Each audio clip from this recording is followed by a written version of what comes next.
We all, Mark? There it goes. All right, we are out on the world. Great. And everybody's there? We have everybody in attendance? Yes. We're all here. All right, perfect. Well, let's get started then. We are scheduled to go to 11 o'clock, so we want to make good use of our time. I want to start off by thanking you all for making yourselves available and hope you're all doing well during this stay-at-home mandate that it's about to end this week. You've all gotten a draft of the strategic plan, and so our goal today is to review and revise and discuss where we are currently, and then continue to move forward. And by moving forward, we want to begin the process of actually creating action steps that will be implementable and achievable that will lead to success for each of the strategic priorities. So that's our agenda for this morning. We all should have a copy of the strategic plan in front of us. I'm going to right now put it up on the screen. Actually, I'm disabled from doing that, Mark. So can you put it on the screen? Which one? The template or the summary planning, or which one? The one that you put the color coding on. Oh, the highlighted? Okay. If you can put that on the screen, that would be here, I need useful. to share screen. And Mark, you should be able to give any of us the ability to share something. Right. So, somewhere under that where it says other things. But anyway. Okay. So Perfect. I just shared it. That's it right there, right? Yeah, if we could make it more of the screen as opposed to Hold on. open it up as a Word document. Yep. I'm not sure why it didn't.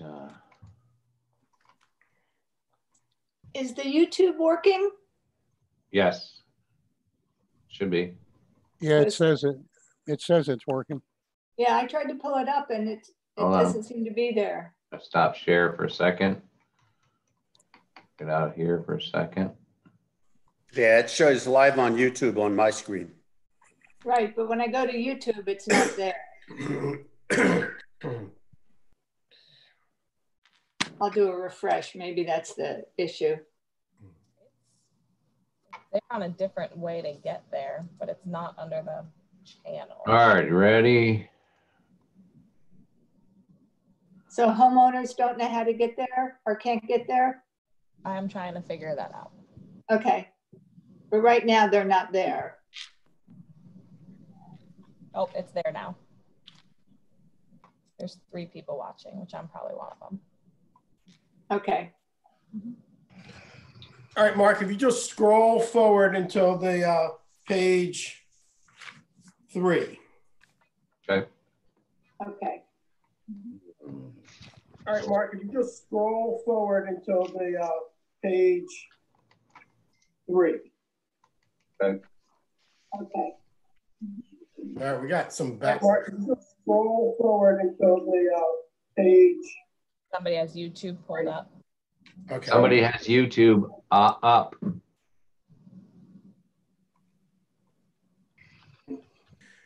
And the other thing to do is, unless you're ready to speak, if everybody mutes their microphone, that will make sure it's clearer to hear each other as well. Okay, so on the page that's on your screen, we have a list of the 8 strategic priorities that we focused on at our last working session. In that working session, we reviewed the outcomes of the resident strategic planning survey, the outcomes from the focus groups, the outcomes from the census survey, and the president's exercise. And when looking at all that feedback that we have received from the community residents, we identify these 8 key critical issues to be addressed. It may be best if we looked at those as we scan through each of these pages, but does anybody have any reaction to this listing of the 8? My only reaction would be, I'm wondering if it would behoove us to rank them at this point. So that's a great question, Paul. I had that as a question for our discussion today. The only consideration is whether this is the right time to do that, or as we go forward and review some of the discussion points which lead to what are some of the issues falling under each category, that it might be easier to rank those items. So I kind of did that with looking through this list yesterday. Okay. I think there's certain things that could be combined and certain things that may not necessarily be part of a strategic plan, but are ongoing operational issues. So maybe we should go through them, but you're the boss. Well, which ones if we're going to put, sometimes the easiest thing to do is to, as we go forward, what are the top three and what are the bottom three? And then we can worry about the actual ranking within those groupings. But if we can agree on the top three and the bottom three, I think it'll be a little bit of a simpler exercise. So in terms of what you see as the top three, I'll just go through and ask each individual. Terry, what do you see as the top three? Well, I see that the amenity augmentations, which includes a new or upgraded cabana bar, consistently showed across our focus groups that it was an area of concern. Okay, so you have that as one of your three. Yeah, number two, which isn't as pretty, but is very important, is the irrigation upgrades. Okay. I think what happens is that doesn't get discovered so easily because it's not attractive. But I think Right. it's something that needs to be done, and we can't avoid it. Very good. What you have a And my third important program is landscaping improvements, which means to me that we have 20-year-old vegetation. right. Looks beautiful.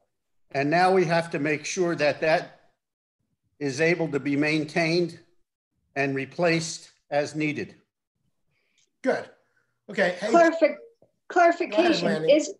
isn't the new cabana under number 4, not number 1? I don't know. That's what bothers me, Lanny. That's what I thought. It kind of goes both ways. If you look at the details, it's not under number 4. Right. I see that. So is that your number 1? Yes. Yes, and I think that's consistent with the documentation that I was able to review off of the focus groups. That stood out. And then at the end, when we had our comments, it was very prolific.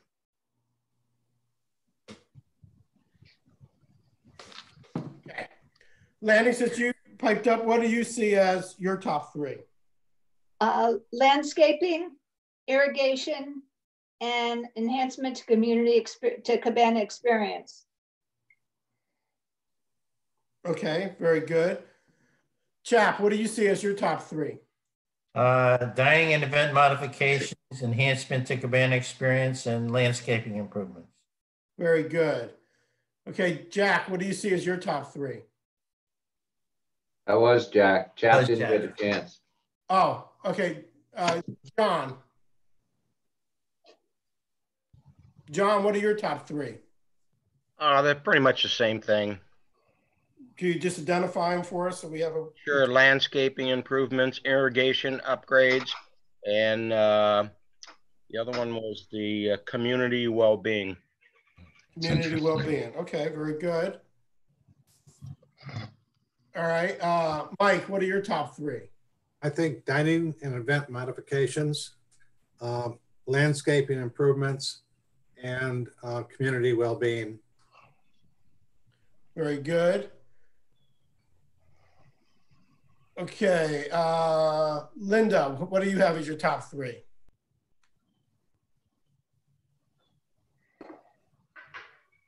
You need to put it off mute first, Linda.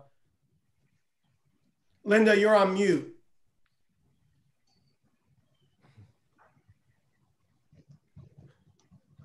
All right, Brown, what are your top three? Probably landscaping, irrigation, and rental reforms. Okay, very good. Seem to have lost Linda. Paul, what are your top three? Community well-being, landscaping, and renter reform. Okay, very good. Who haven't I hit yet? John, have you gone? Yes. All right, I think we got everybody. Chap, have you gone? No, you didn't get me yet. You want Okay, me now? Chap. My top three are number 2 combined with 5. I view those as very much under the same topic of community well-being. My second one is 6 combined with 7, which is all under, well, it's all landscaping. That's why I combined them. And my third one is just I just combined them all. I mean, it's, my third one is 1 combined with 3 and 4. I only have 3. But you included all of them. Well, I kind of agree with Chap. Like I had already combined 3 and 4 in my own mind and 6 and 7 in my own mind. Well, let's discuss that for a moment. The only reason that they're separated is that both 4 and 6 represent capital projects. And so they are related. The enhancements to the Cabana experience is definitely related to dining and events, and irrigation is definitely related to landscaping improvements. They're only separated out because they are a separate large-scale project individually. We can discuss whether we want to collapse that and go from 8 to 6, just that a couple of them are much larger in scope then. So what are your thoughts on that? Do people? I see them as distinct. And I certainly think we should talk about that before we combine them. I see them as very different. So let's table that, and then we can return to it at the end of our meeting this morning. Because we'll have a clear understanding after we discuss each of these, whether it'll make sense to combine them or keep it separate. I think that'll be clear at the end of the meeting today. Yeah, do we have Linda? Yeah, it keeps kicking me out. So I come and go. So what were your top 3 issues? Well, I had said irrigation, renter reforms, and then I'm really kind of torn. I kind of like having the 8 items myself. Okay. And what was your third then? Well, I guess I've got to go with amenity augmentations, but okay. I think some of them are very close to each other. Right. So looking at just your ranking of your top 3, it's clear that landscape improvements and irrigation upgrades, whether we combine those together or not, are the top 2 biggest vote getters as terms of what are, if we're going to rank these in terms of the importance of each of these areas, those rose to the top. Those are followed by renter reform and the community well-being, falling right underneath that. But I was going to ask you if you're going to rank the 2 on the bottom of the list. What would be the 2 on the bottom? John, I'll start with you. What would be your bottom 2 in terms of dining and events modifications and the enhancement to the Cabana experience? Okay. Linda, what were your bottom 2? I feel terrible saying this, but I've got community well-being, and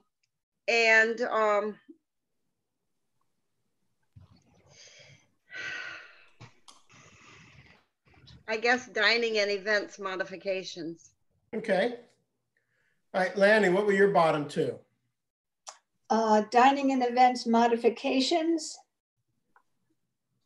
I really don't have a second bottom two. All right, that's okay for right now. Yeah, Jack, I'm gonna change mine too if I can. I only have, I like them all, so I'm not gonna give you a bottom two. Okay. And that just illustrates the difficulty and sometimes in ranking these items. Chap. So here's my perspective, okay?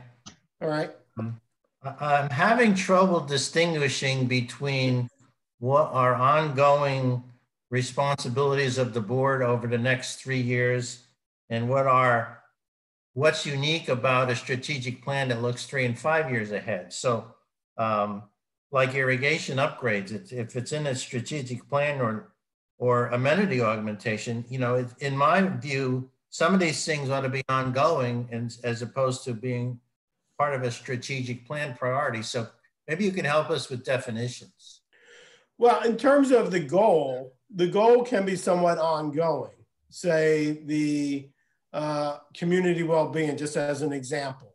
Mm-hmm. The goal, we haven't even reviewed the wording of the goals yet, but the goal itself can be somewhat ongoing, but within there, we are going to create some action plans that will have a deadline for achievement. So those action steps that move us forward down the path for community well-being will have beginning, middle, and end in terms of the process.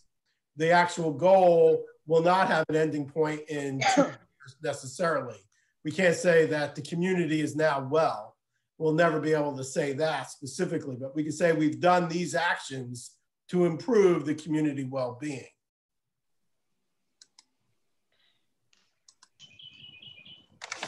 I think it gets hard to meaningfully work on so many. Well, I think that'll work out as we get on in the process. It's kind of like an elephant, you know, you gotta eat it just one bite at a time. But. Right. Yeah. That's a good analogy. And you're right, Jack. I think as we go forward this morning, we're very likely to combine 1 or 2 of these. And I always use, 6 or 7 is usually an adequate number. 8 is really in the same ballpark, but you know, we'll keep it to a number that is meaningful. Some organizations end up with 15, and that, as you're pointing out, becomes less meaningful in terms of a driver of action. All right, anybody else have one that they want to put as sort of the bottom 2? Yeah, I do. I do. All right, Chap, what do you have? Number 3 is, to me, sticks out as not a strategic issue. So I'd say number 3 and number 8. Okay.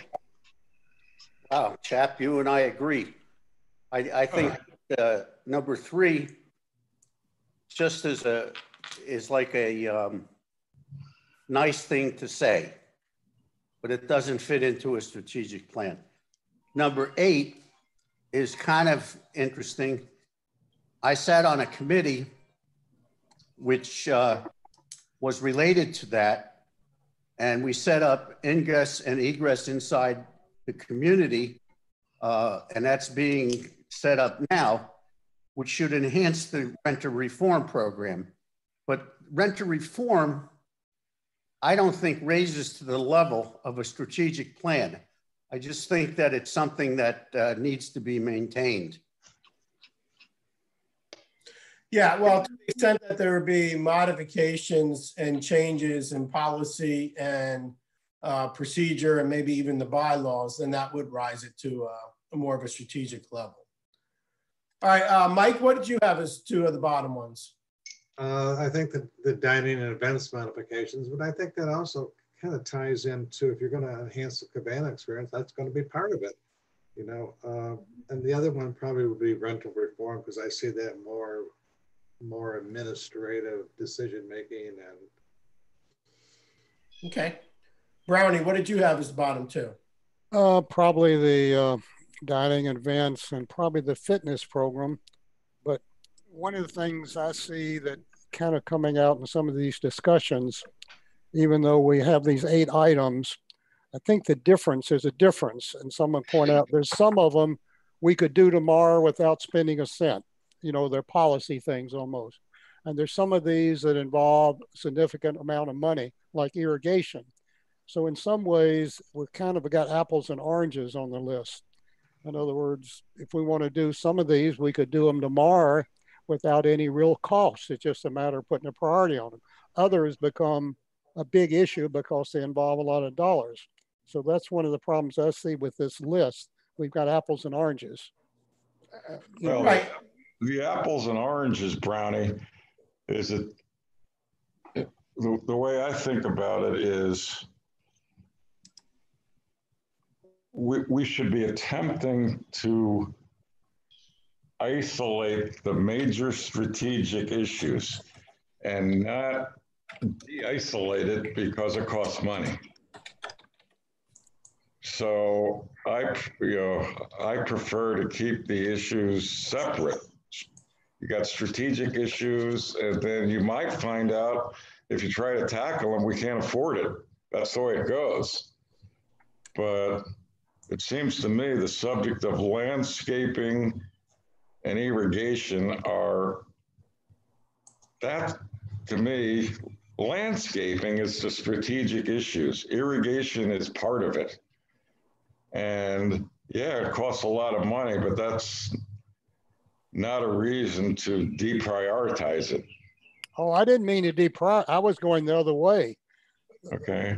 My thought is a higher priority of the ones that really involve a lot of money. They're the ones that require a lot of discussion and planning. Yeah, sure. And what I was really saying is the ones that aren't really big money aren't really controversial in a sense. We could do them if we want to, you know. In other words, it's that's what I meant. In other words, I'm not saying we deprioritize. It's almost the other way around. The highest priority ones are the ones that do involve money, as far as considering them. Okay. Okay. Why don't we continue with this exercise and we can discuss and argue things a little later, but we still have people to hear from. All right. Who haven't we heard from yet besides you, Paul? I'm not sure. I'm not keeping track. I think you're the last one. All right. My feeling is the last 3 would be irrigation, because you all can help me with this, but I think it only affects half the community.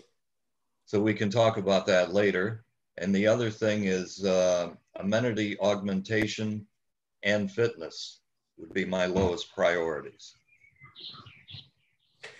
So in terms of the lowest priorities, what's interesting is that each of the 8 items received at least 1 vote except for landscape improvement. So I think it's clear that number 1 issue is landscape improvements.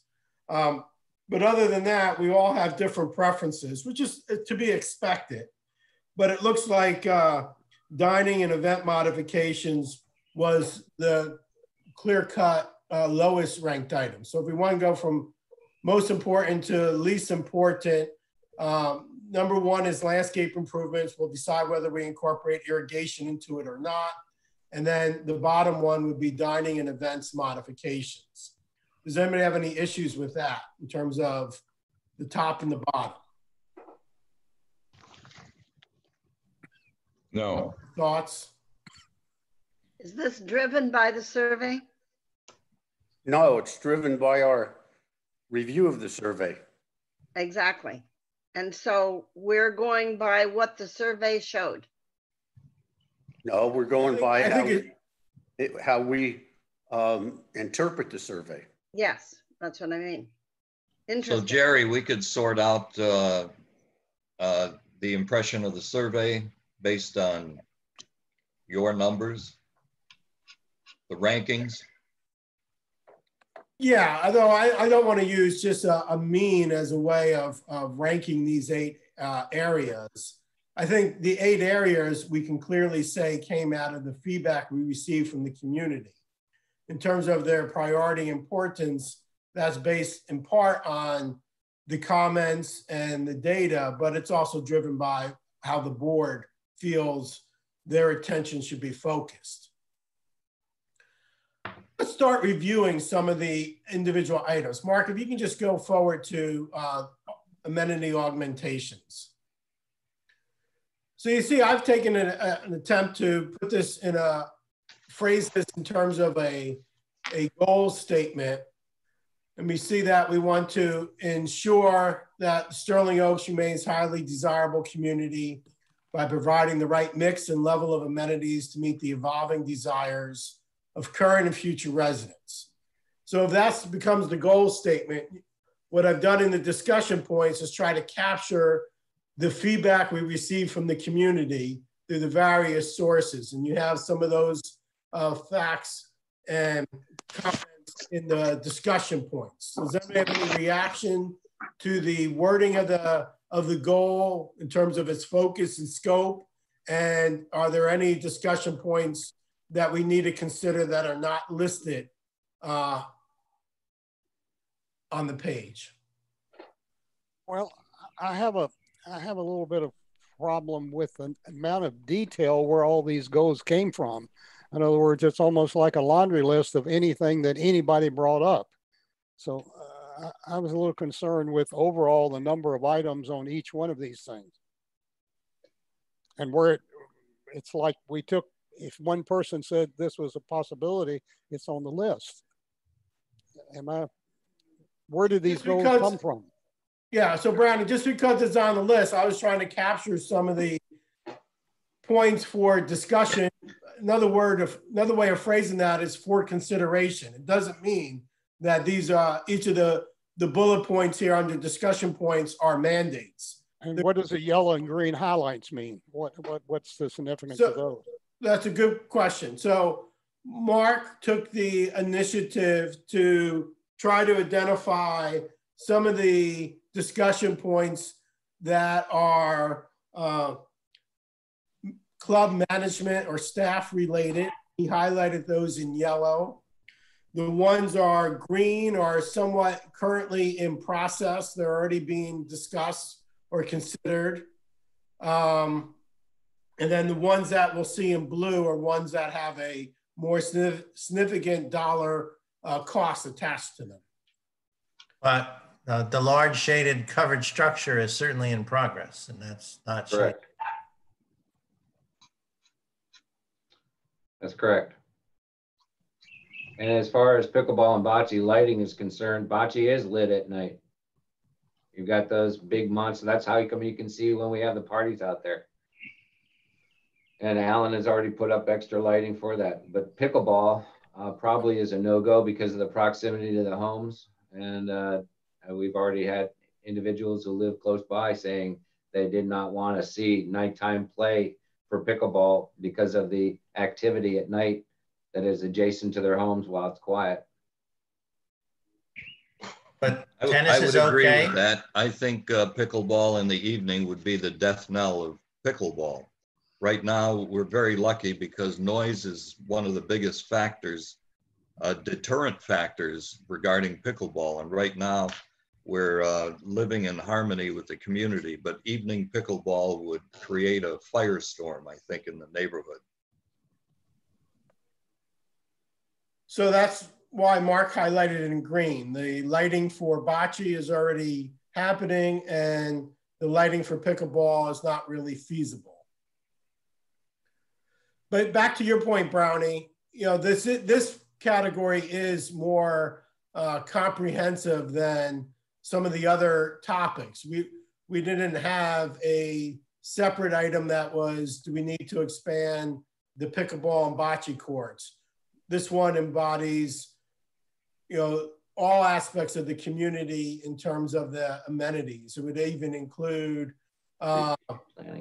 maintaining and enhancing the clubhouse over the next 5 years would fall under this category. Sure.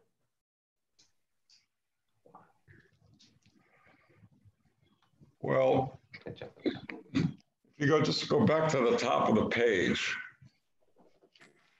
Yeah, Chuck. There's hardly any doubt that a strategic something that this board has to deal with strategically is ensuring that Sterling Oaks remains a highly desirable community by providing the right mix and level of amenities to meet the evolving desires of current and future residents. That is inarguably, in my mind, a strategic issue. It just so happens that the action plans to deal with this strategic issue are mostly underway at this point in one form or another. And I don't know where that's taken me. I'd say yes or no to that, but I'd like to get through the list. I mean, and we're only, we're a half hour into this and we're on item 1, which isn't good progress. So the main issues under the strategic issue of amenity augmentations would be, of course, maintaining all of the current amenities. Then there's the issue of, do we expand the number of pickleball courts or expand the number of bocce courts? Then there's the issue of how to best utilize the plaza or the lawn, the green space. And then there's the issue of the pool deck and how to best utilize and maintain the pool deck in terms of what's desired. And then there's the issue of the monument and the front entrance. So in terms of areas to have some action items developed for, those are the primary amenities that have come up in the information gathering that deserves some attention by the board. Jerry? Yes. I was kind of a little astounded when I went through the original focus groups to see how far we've come along the way to promote an additional pickleball court and an additional bocce ball court, and the community's lack of interest to do so.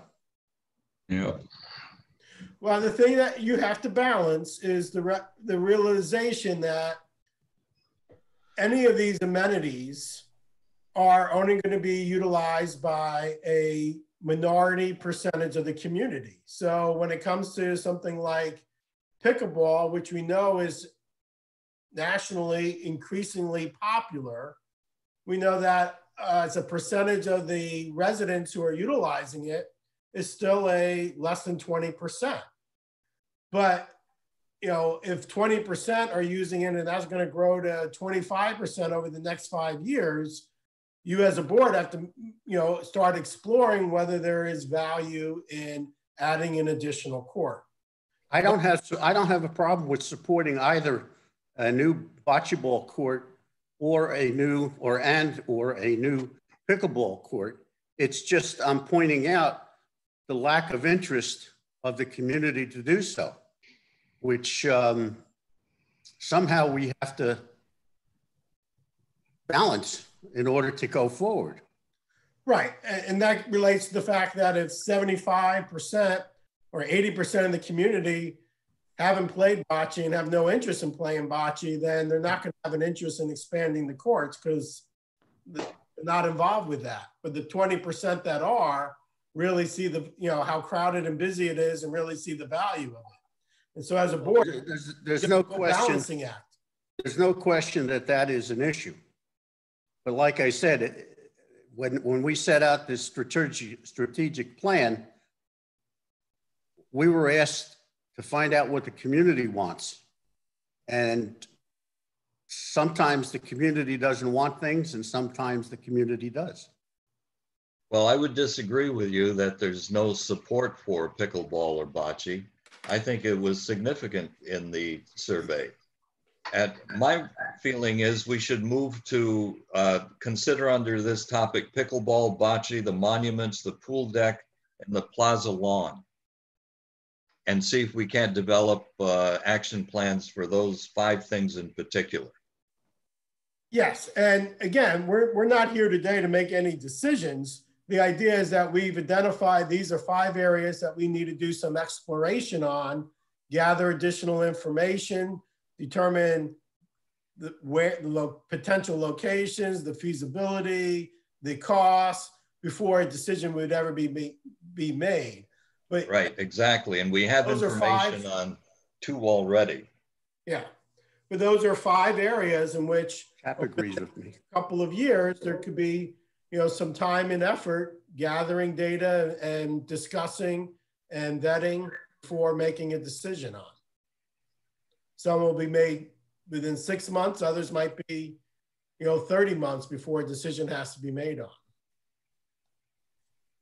So for our purposes today, as Paul summarized, are we all in agreement in terms of going forward and creating the action steps, the key performance standards, that the areas that will be looked at would include bocce, pickleball, the green space, the pool deck, and the front entrance monuments? So those are 5 areas for the board to create some action planning for as part of the strategic plan under the first strategic issue. Mark? Well, one has to remember that part of our initial board decision some time ago was to engage the services of the engineering group, Waldrop, to specifically look at the county's requirements and needs with regards to the bocce, the pickleball, and the front monuments. So in some fashion or another, we have that in the pipeline. We are waiting on bocce and pickleball for sure. To move forward on the monuments will require a $1,000 survey to keep moving forward on that. And then hiring of the landscape architects and engineering to take a look at what we could do to those front monuments. So that's, I guess, half 1 foot's already, I guess, in the sandbox there. Some of these have got, you know, we haven't gone anywhere with them yet as far as green space, utilizing the outside, because that's been a, I guess, a discussion point over the years with so many of the boards, is what to do best with the outside space. And it comes all the way from, you know, nothing to a plan A cabana expansion of the clubhouse and facilities. So it's trying to get a handle on that outdoor space probably might require a lot more discussion and community input than the board's strategic planning initiatives to deal with that specific area. So you raised a couple of really excellent points, Mark. The first is just the realization that this is not a strict linear process. It's a fluid document, and some activities, as Mark pointed out, in terms of hiring a firm to do some initial exploration, has already taken place. And so that's great.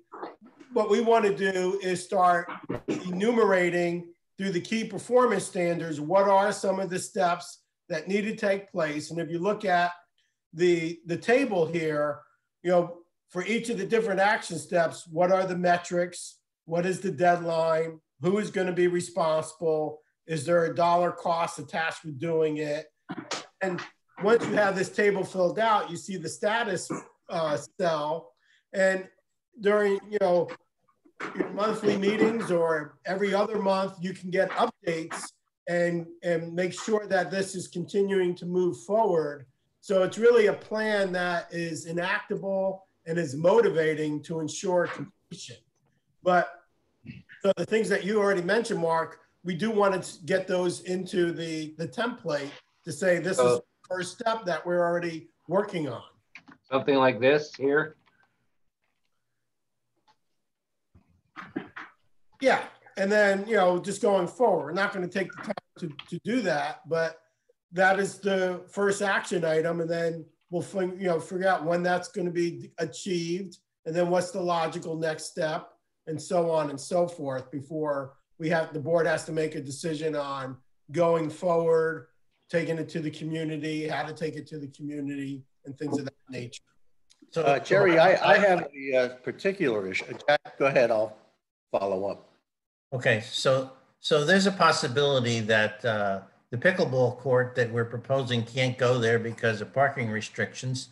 So that brings up the next more critical point in terms of this amenity augmentation. Where is there outdoor space available for anything we want to add? And so that's really one of the components in here, I think. Right, and so that should be one of the questions that are answered through an action item, is identify where there is space that would allow for the growth of pickleball or bocce. And the answer is there is no space, and that, sort of ends the discussion. Lanny? I would also add to that the idea of purchasing additional space. That's been something that we've talked about off and on for years and should go on the plan. By the church. Correct. Good. So these are the type of items that we want to enumerate in completing the template. Before I have one issue that I feel very strongly about, and obviously everybody knows that. The addition of a new tiki or cabana bar is not in the list. And I find that to be against the wishes of the community, because 56% of the community would like to have it. Right. So if you look, we broke that out as a separate strategic issue. Oh, you're going to put that in as a separate issue? Yes, because that represents a major, if it's a brand new major capital project. But I also run into the risk of looking at the reality that we have a certain amount of money to deal with, and we want to be careful not to exceed that. So when you look at the capital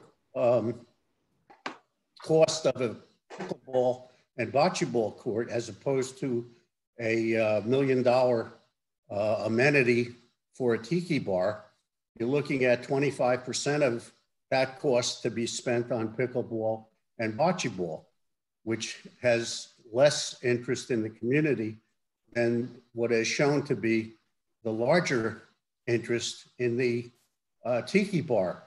So, I'm looking just from a financial point of view. I'd like to have all three. Right. So that's to your point. Carefully. But I still need to be fiscally responsible. Right. And so that's the importance of this endeavor, because as we go through the stages or steps and identify, how do we create space for an additional pickleball and bocce court? What will be the total cost for doing that? We're also doing that for the cabana and for the front monuments. And once we have all that information, then as a board, you can decide which are your priorities, what is the right timing for each of these projects. But the first key is to understand what are going to be the costs and what are some of the issues. And then as a board, once you have all that on the table, you're going to be better able to make those decisions of the timing of which of these is sooner versus later. Right. Okay, so for amenity augmentation, we have 5 key areas that we'll be developing some action steps for. I threw in there, you can see up here, under the right-hand side, under the yellow, explore future growth and desire for prop tennis. That's only listed there to illustrate the fact that as you go forward over the next few years, there could be other things that gain traction that become popular in Southwest Florida, in terms of community amenities. I'm not saying it's going to be pop tennis, but we know going forward, there could be something that we haven't even considered yet that's going to grow dramatically, that it becomes something that the board needs to consider as well. Go ahead, Lanny. I think that the cover on Court 1 belongs there as a discussion point. It had nearly as much support as pickleball and bocce, and it's not that I'm proposing that it be done soon, but in terms of this being a living document, I think it should be added there. So what does everybody else think about that? One of the things, we haven't really focused on tennis because the idea, my thought was that tennis does some of their own planning, but there's this sort of intertwining between, the strategic board for the overall community and some of the independent planning efforts that are done for tennis. So should the notion of covering court 1 be included here? Is this the appropriate place? Paul? Well, I have a different view on this than Lanny, I guess. I didn't see this as being an overwhelming concern to the public. I really don't pick it up as a high priority in the tennis community. We have other tennis members here on the board. I'd like to hear your comments about that, but I just don't see it as a high priority for tennis or for the community. I agree with you, Paul, as a tennis player. Covering court 1, it comes down to you're putting a capital improvement to what benefit? And I don't see the benefit. Brownie, I'm a tennis player. I agree. I don't see any need for it. I was even surprised to even hear about it. I'm not a tennis player, but if you saw what happened to the cover on the pickleball courts in East Naples with the storm last week, you'd think twice about this. Lanny? I just want to point out that 32% of the respondents to the survey supported it. And that's, it was nearly the same as pickleball and bocce. So I just think it ought to be on the list for future consideration. Homeowners want it. You may not, but the homeowners do. I don't think the homeowners understand what we're talking about. I barely understand what we're talking about.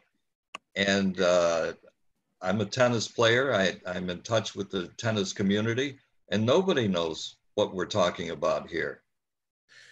To Lanny's point and to everybody else's comments, adding a bullet point under the discussion points that's worded, explore the value and benefit of covering court 1 is something that could be listed there as a discussion point for ongoing consideration. Doesn't mean that it's something that we need to pay for an architectural study at any time in the near future, but we're recognizing that as a discussion point, that's an additional area to have some attention by the board going forward.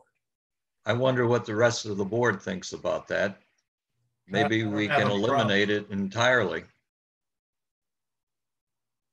I would eliminate it entirely. I don't have a problem putting it on the list because we can eliminate it after we discuss it. I can't comprehend the value of it in any way. Yeah. Well, again, to our point, anything that's a discussion point doesn't necessarily mean there's a mandate to act on it. It's just that these are some of the variables for consideration. So in terms of adding it to the discussion point doesn't mean anything one way or another. It's just another point that was raised through the community feedback process.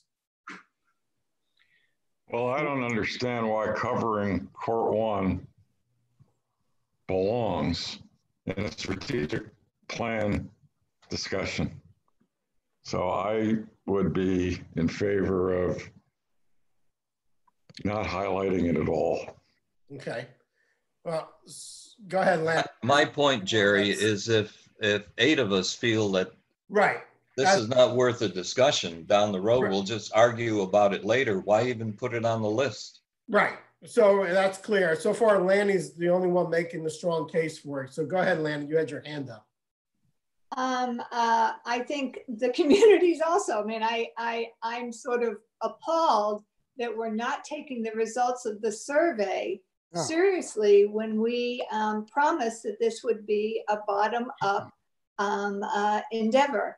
I could take the time to explain to you why it would help us become the premier tennis facility in the community, but I don't think it's worth the time now. All I'm asking is that the bullet be there so that this document, as it has a life, that it was pointed out that that was a high priority amongst the homeowners. And that's it. I don't think it needs any other discussion. I just think it belongs there to reflect the responses of homeowners in the survey. Jerry, do you think that in your review of the survey that was a high priority? It wasn't a high priority, but as Lanny's pointing out, for any of these, you can argue based on the percentage that responded, that bocce or pickleball is not a high priority either, but we know that they are important amenities. Well, So, it points out a problem with the survey. When you ask people if they want something and don't put a cost associated with it, everybody wants everything. So, where you draw the line of 32% wanted it or 45 or 62, that's one of the problems I had with the survey. There's no prioritization of it, okay? Everybody, yeah, if you just asked me, it would be nice to have one. Yeah, it'd be great, but I don't think it's any value. So I have some trouble using some of those numbers. And I find that we keep pulling out one number, cherry picking a number out of the survey for something that I want or Lanny wants or somebody else wants. We need to look at the overall and realize it has to be something of really high interest. And I'm not surprised it was 32%, but I don't think if you told people it's going to cost a couple $100,000 to do that, they would want to do it. Okay. So I think we have to be careful about interpreting those numbers in a survey as support. Okay. Your point is well taken. And that's why there's sort of a statement before those items, recognizing the fact that these are incomplete statements that don't have the details necessary to make an informed decision.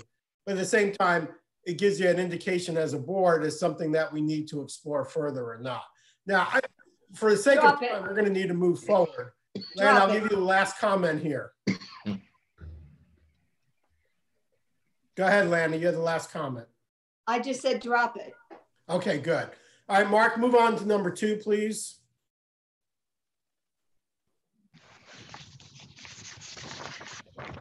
So community well-being, we want to focus on health and safety and sustainability as 3 primary areas of focus under this strategic area.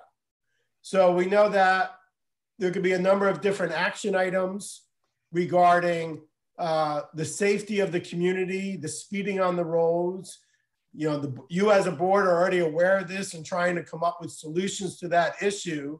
So that's something that's already taking place currently, but it's also one that falls under this category.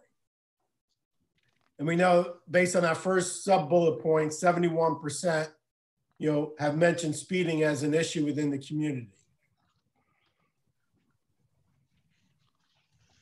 So comments and thoughts for the discussion points under community well-being. Go ahead, Chap. I think that ensuring a sustainable living environment that provides for the health, safety, and welfare is a big deal. And some of the action steps, as far as I'm concerned, have to deal with speeding, lighting, and this is why I tend to lump the fitness program into this strategic issue, because it deals with a sustainable environment providing for the health, safety, and welfare of the residents.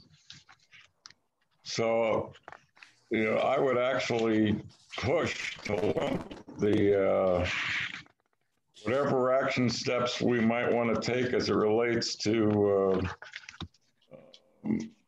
the fitness center into this subject, into the fitness program. All right, so let's stop there for a moment.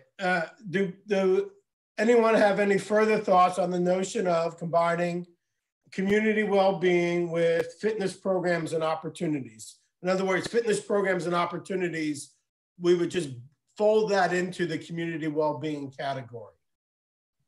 I feel comfortable with that. Does anybody I'm have fine any with that. objections to that notion?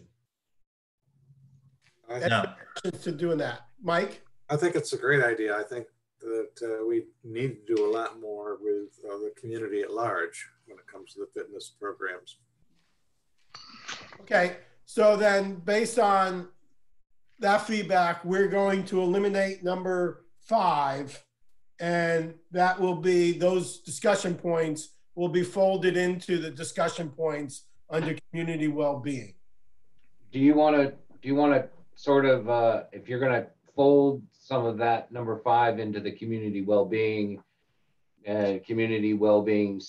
fitness and other actions, some of this, you know, that I've highlighted there, the road resurfacing plan, that's a reserve item that's scheduled, and it's an ongoing issue. Sidewalk repairs, reserves, it's an ongoing issue. The street sign updating and maintenance is reserves, and it was done just this last year. We just did the clubhouse lights with all LEDs and brand new lights. You know, greater use of LED lighting. All of the clubhouse and street lights are LEDs.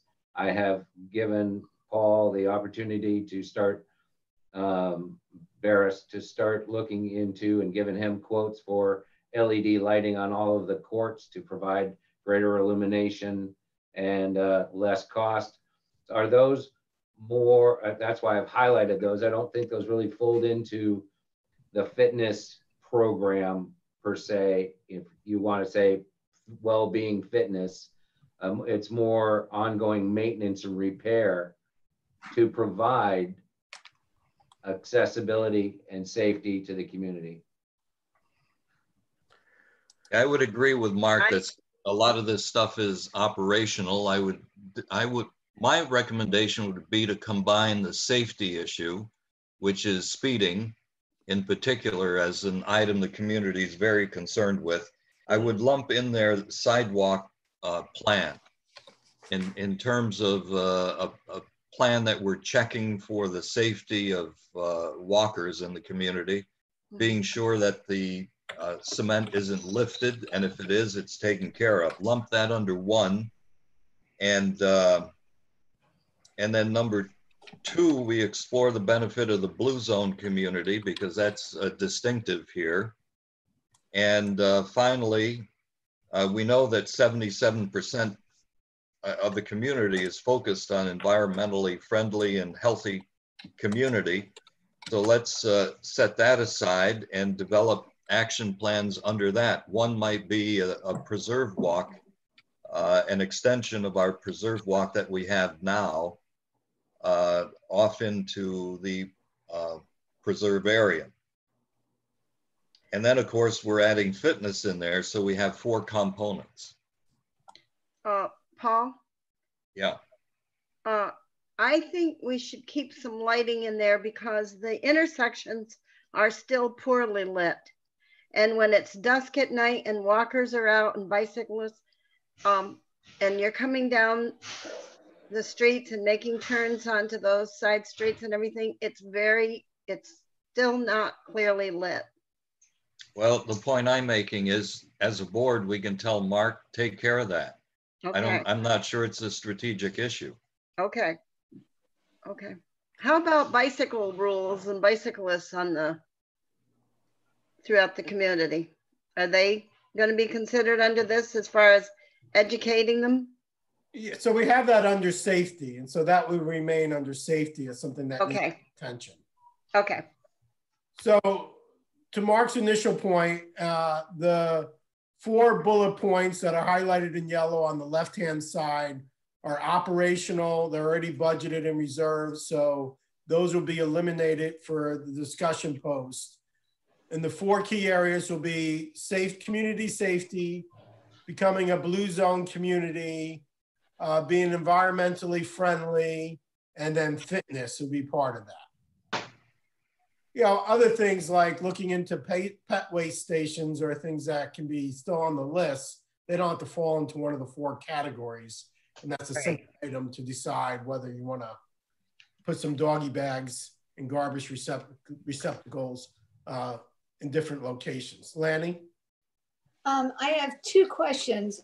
First of all, I think we need a better understanding of what we mean by welfare in our goal. And I also don't want to drop the idea of exploring solar power.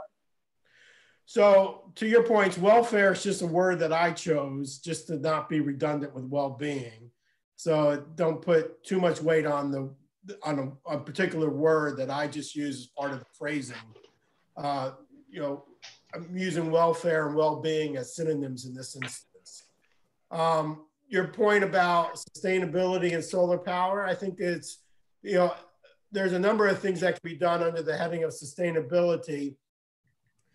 To Paul's point of the bottom bullet point, 77, support environmental friendly, anything that like solar power and sustainability will fall under that, being an environmentally friendly community as well. So they won't be lost, they'll just be recaptured under being environmentally friendly. I do want to raise one other point though, that, you know, could be a sort of an ongoing issue, is the one that says community security. So with the advent of the new apartments and changes to Old 41, you know, as a board, in terms of the security of the community overall, that's an issue that we never want to lose sight of. And that would fall under this strategic issue as well. Doesn't even have to have any particular action items right now. Just know that that's an area of ongoing importance. All right, any other thoughts on this category for right now? Jerry, you enumerated, I think, 4 action required bullet points, okay? Right. What were they? The first one is community safety. The second one is becoming a blue zone community. Safety, yeah, blue zone. The third one is being an environmentally friendly community. And then the fourth one is folding in fitness and fitness related issues, which gets to the health.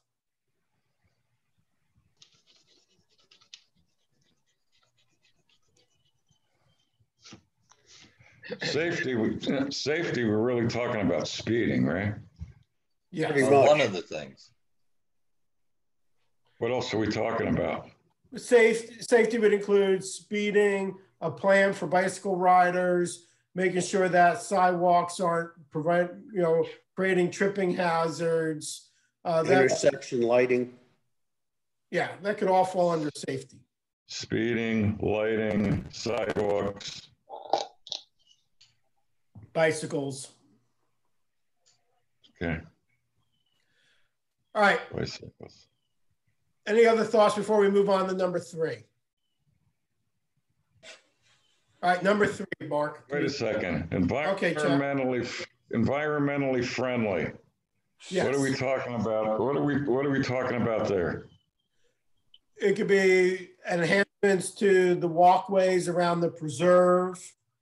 It could be other sustainability efforts like solar power. Okay, all right. To recyclable products in the community and through the clubhouse and things of that nature.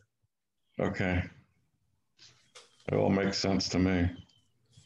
All right, so number 3 is dining and event modifications. This one was deemed if we're going to prioritize, this would be the last item of the 8, which is now 7 items of strategic priorities. Main issues for dining is that, and this gets back to the survey doesn't give you complete information, is that most people would like to see expanded dining hours without understanding of the costs that would be involved with that. That's a key element, because in the specific written comments at the end of the survey, there's an enormous amount of discussion centered around this topic, and yet they collide. From I want more, it shouldn't cost any more, to provide us with more days, hours, happy hour, lower cost pricing structures, and less cost overall to manage that, which is a, you know, kind of a catch-22 and doesn't jive, which is. Harry, I have a thought here about that. We Well, have, Mark, are you finished? Well, what's odd is that in this one here, it says 61% supported the expanding of the days and the hours. And if you move to the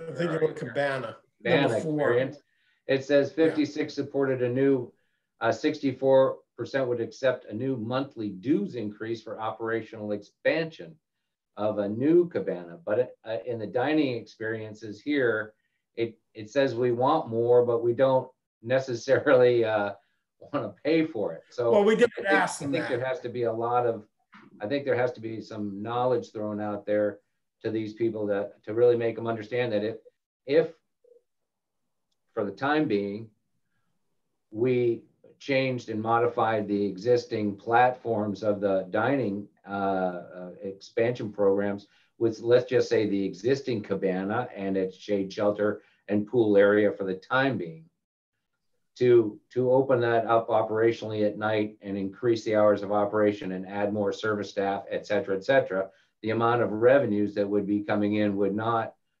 substantially lower the cost of the overall budget.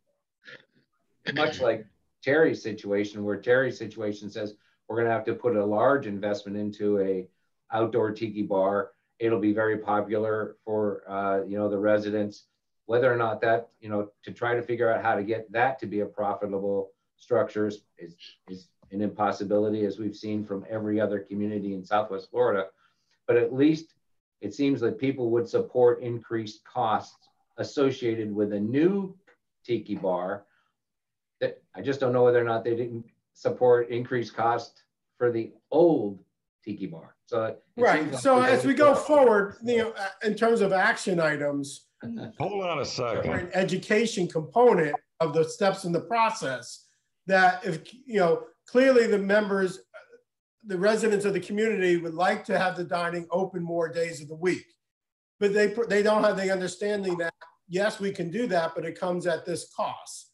And so the education part can be one of the steps in the process. Go ahead, chat. Like it or not, this strategic issue 3.0 is really focused on the dining room. right. That's what this is all about.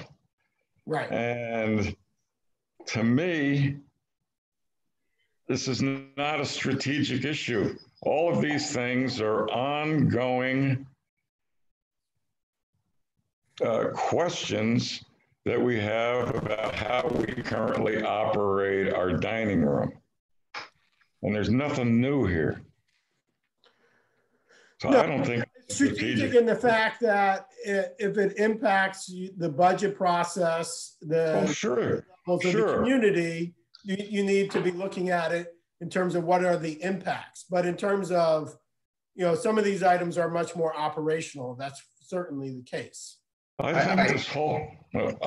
think this whole strategic issue 3.0 contains nothing new. It's all operational and is not a strategic issue. So your point can be well taken.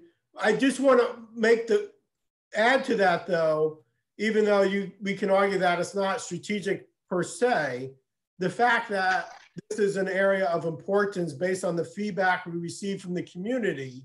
If we I agree with part of the strategic plan, we're not addressing an issue of importance raised by the community. Well, I agree that there's a lot of interest in this, but I think we address this during the normal course of events. I have a point, if I may. One of the issues that has arisen is the question of availability in the clubhouse dining experience. And what people are saying is that they're having a difficult time getting in because the schedule doesn't allow, because we can't fit that many people into the facility. Yeah.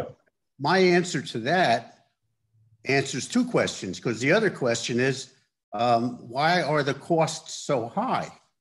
So my answer is simply do what some of the restaurants do and have an early bird situation where 5 to 6:30, you can come in for a lesser fare or a smaller amount of interest or a smaller amount of food at a reduced price, alcohol at a 2-for-1 or a reduced price from 5 to 6:30, allow those folks to come in, and then at 6:30 have your regular dining, and then you could double the capacity of the dining room without adding any facility at all, and the wait staff would simply just work a little longer. So we have a number of people that want to make comments. Thank you, Terry. And, you know, having 2 seating is one alternative that can be considered as we move forward.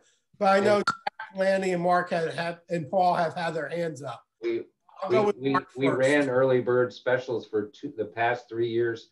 I can only tell you that the longer that the staff works, regardless of it, at reduced cost pricing, it does not support any reduction in the subsidy of the overall cost. The cost of running the dining room facilities, 86% of the cost is labor. It is unlike a restaurant is scheduled at 32% labor. All country clubs are anywhere from 68 to 86%, and we are high because of the volume.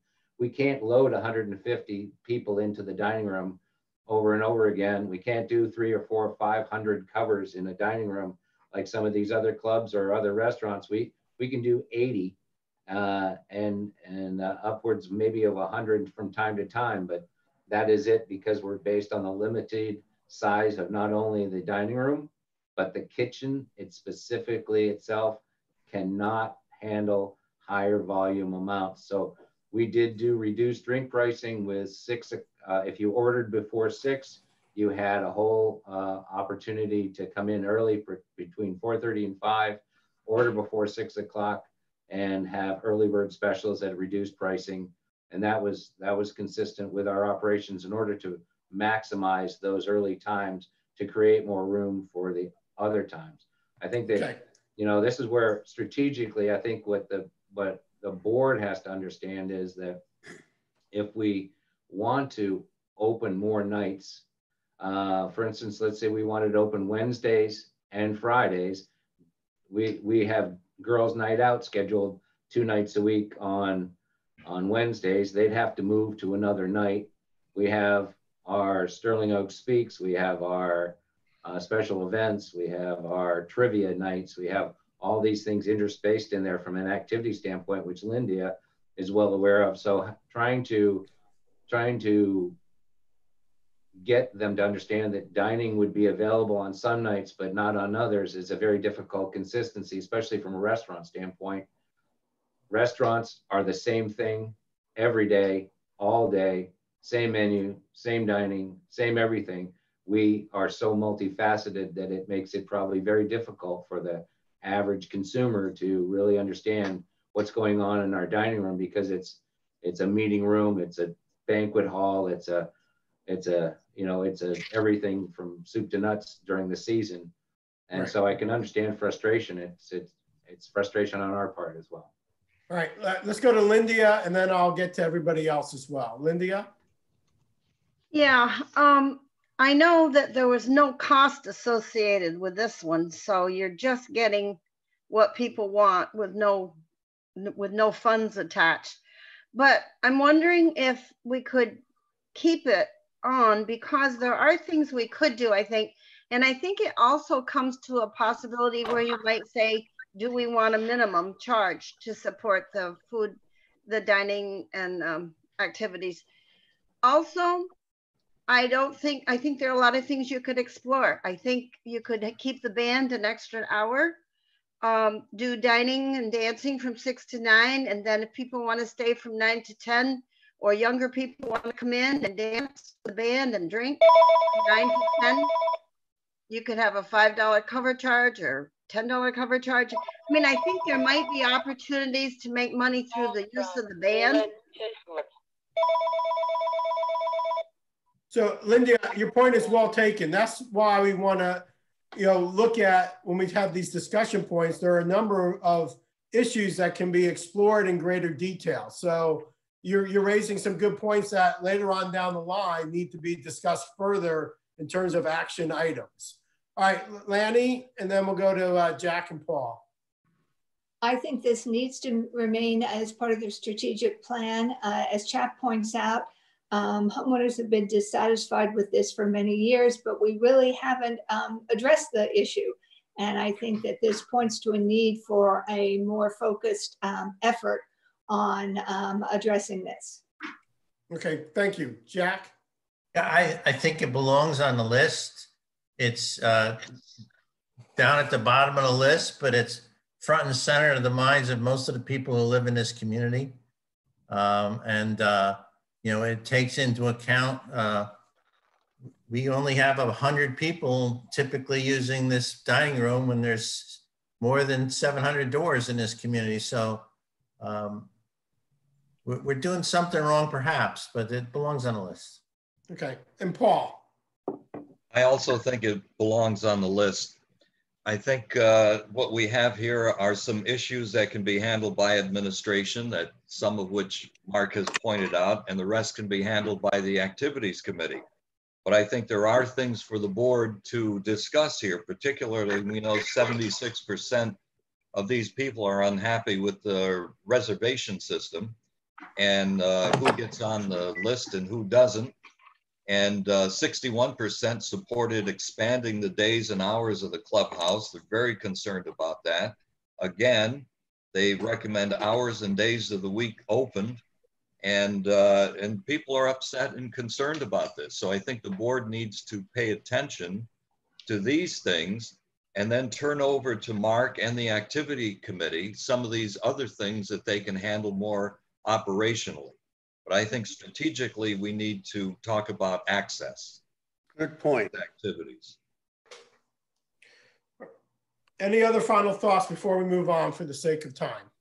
Yeah, Linda pointed up to a very, very touchy subject. And I think that that can be expanded upon when she looked at a club minimum.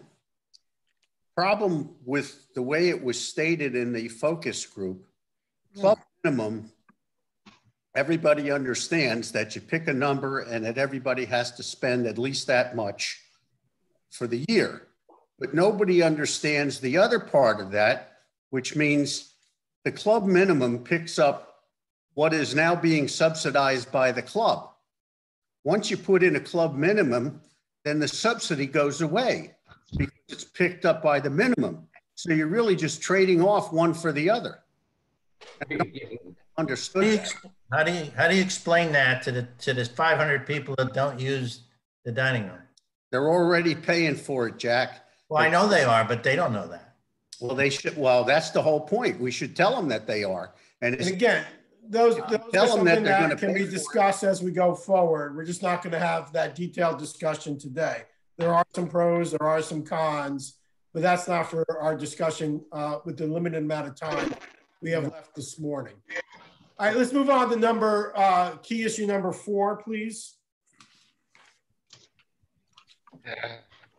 Okay, number 4. So here we are, Terry. Oh yeah, that's mine. Go ahead, Paul. You can start us off.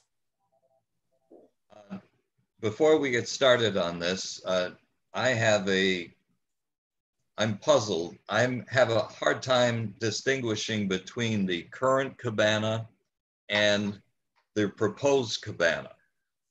And it's been very muddied for me as I plowed through this survey, trying to determine what do people mean? Do they mean enhance the current cabana, or do they mean we want a new cabana, or do they mean we don't want anything new? So I need some help distinguishing one between the other. I think you make a very good point. I think it was somewhat convoluted in the survey in terms of the feedback, especially written comments. I think going forward, there's going to be a need to, when it comes to the Cabana experience, and that's why I chose the word Cabana experience, not to say, it says enhancements to Cabana experience. It doesn't say new Cabana specifically, because based on the comments, everybody wants improvements to the Cabana in terms of days and hours, in terms of food selection, drinks and events and things of that nature.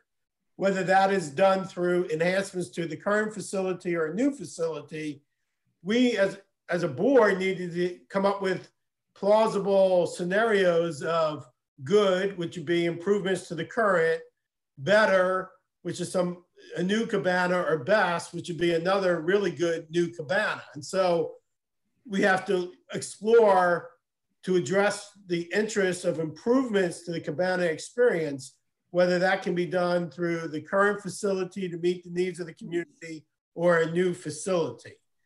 And what the corresponding costs will be attached to each of those. You see the first bullet point, 56% versus 26% were in favor of having a new Cabana. That's done, as Jack pointed out earlier, in isolation without understanding of what are some of the costs. I think Brownie was pointing this out, without having a full understanding of what would be the cost impact of that.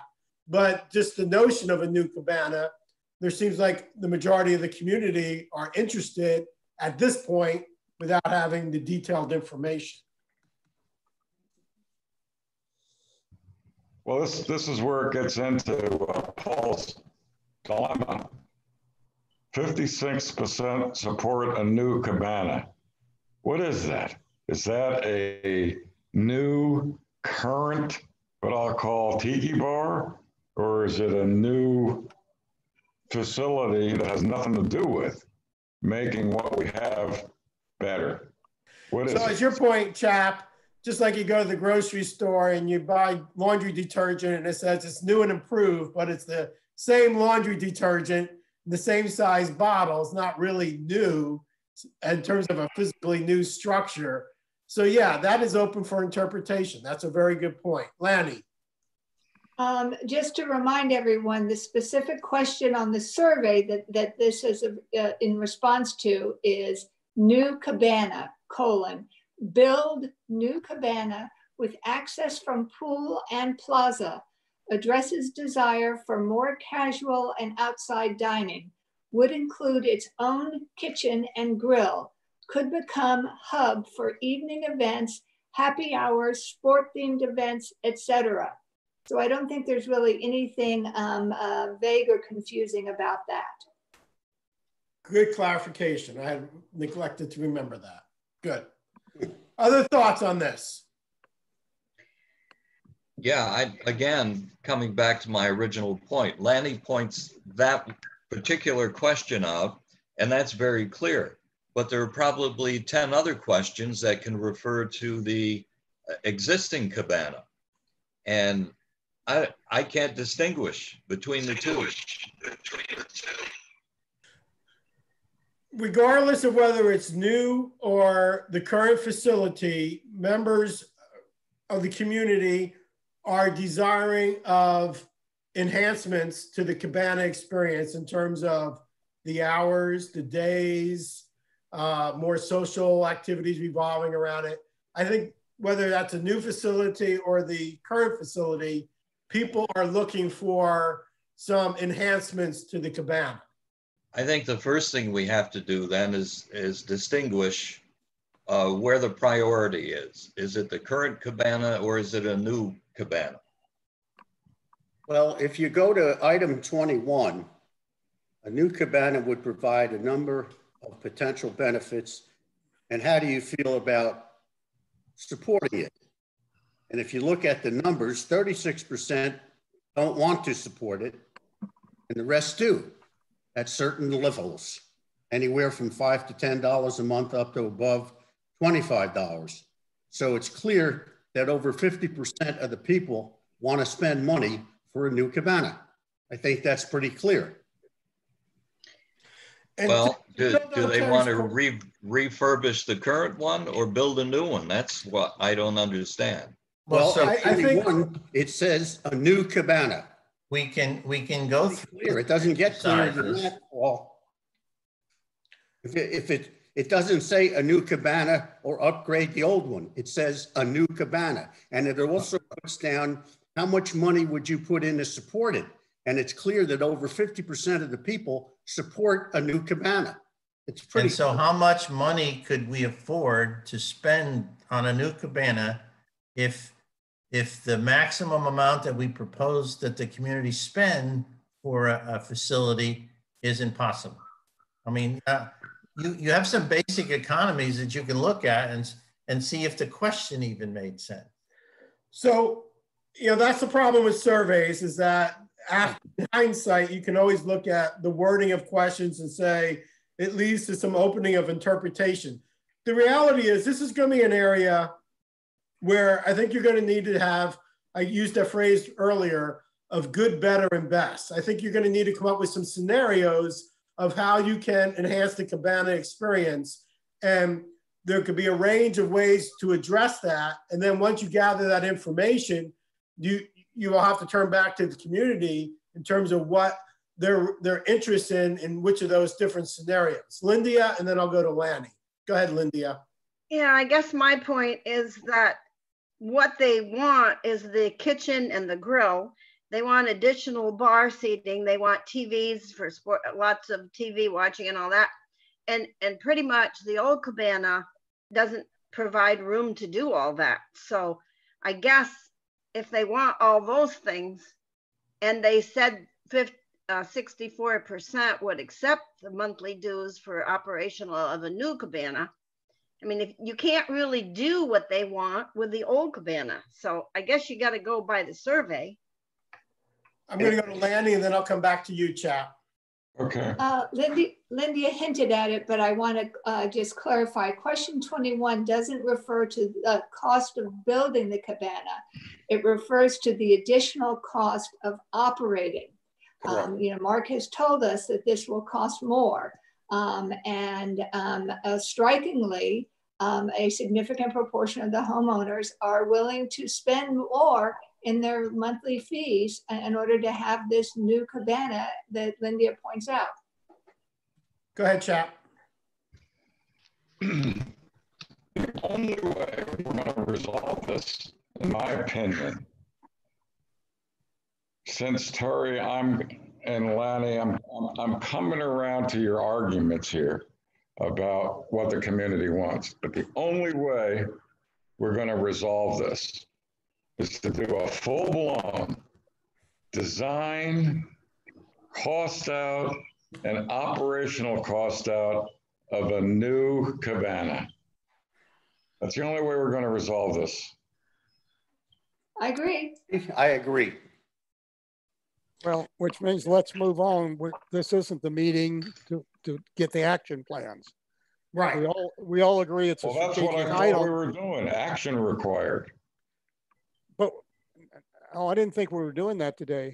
We're not doing that. I think when we develop the action plans, to get both to your point, Brownie, and your point, chap, as we move forward with the action planning, that's going to be one of the initial key steps, is to, as a board, making the commitment that we're going to pay for an architect to come up with a scenario of what it would look like, what would be the cost, what are the various features, and then what would be the ongoing enhancements of the operational costs.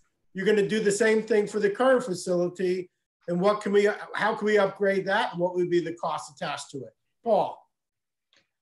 That's exactly where I was going. And your comment about what's good, better, and best makes sense to me. And that gives the community a choice here. Rather than just develop plans for a new space, we can develop 3 plans and give the community a choice and a perspective as to what will satisfy the community. That resonated with me. Right. And a part of this process, you're going to need to go out and benchmark other communities. Right. already know that younger and newer residents are more interested in casual dining. And so there's a lot of preliminary work that will go into this as well. All right, let's move to issue number 5 then.